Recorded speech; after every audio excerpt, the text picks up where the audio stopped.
You've been at my table and you've seen the reactions people come down the aisle at the coin shows, and they stop at my table and say, they ooh and ah and say wow, and remark that they've never seen anything like this. And tone copper can be very beautiful, and yet most people think of copper, they think in terms of red or brown. They don't realize that some of the proof coins, because of the fact they were stored in envelopes and left in envelopes for many, many years, took on beautiful colors. Back when I was a young collector, I remember when the dealers would advertise them as iridescent proofs. But we've kind of gotten away from the iridescent adjective now, but still there are toned Indian pennies that are red, some that are orange, some that are green, some that are blue. They're all different colors, and because of the way they were stored.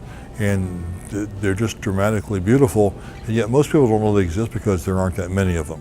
Copper is not a highly reactive metal such as silver would be, and so it takes a lot longer time to achieve the attractive toning than you would get on a silver coin.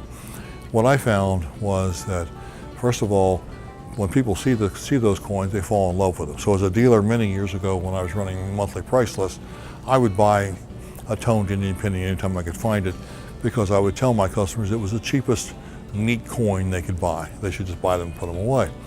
Well, after a while I started saying, well, Larry, if you really believe that, which I did, you should just put them away for yourself too. And so at that time, maybe 17, 18, 19 years ago, I just started buying up every pretty toned Indian proof penny I could find and putting them away. I bought them out of auction, I bought them on the wharf floor. Eventually people started bringing them to me because they knew I was buying them.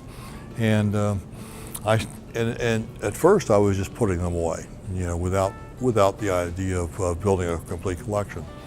And then after a while, after I got a certain number of different dates, I thought it would be really cool to have a complete collection of these.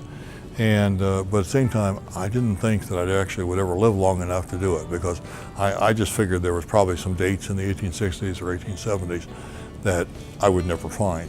But lo and behold, about 2 years ago, I completed my collection of all dates. And by that time, I'd accumulated a lot of duplicate coins where I had upgraded from here or there, and I'd never sold it as duplicates. So I started putting some of those out on display at coin shows, and what I found was that there was just a massive interest. Like I said, most people didn't even know they existed, but once they saw them, they fell in love with them. It's the only area of numismatics where a beautifully toned coin sells for less than an untoned coin.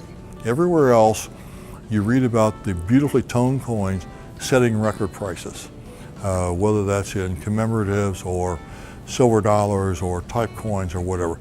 The coins with a great eye appeal tend to bring much higher prices. Whereas in the copper coins, there's so much emphasis on red that red coins have been pushed to very high prices, and the beautifully toned coins have languished.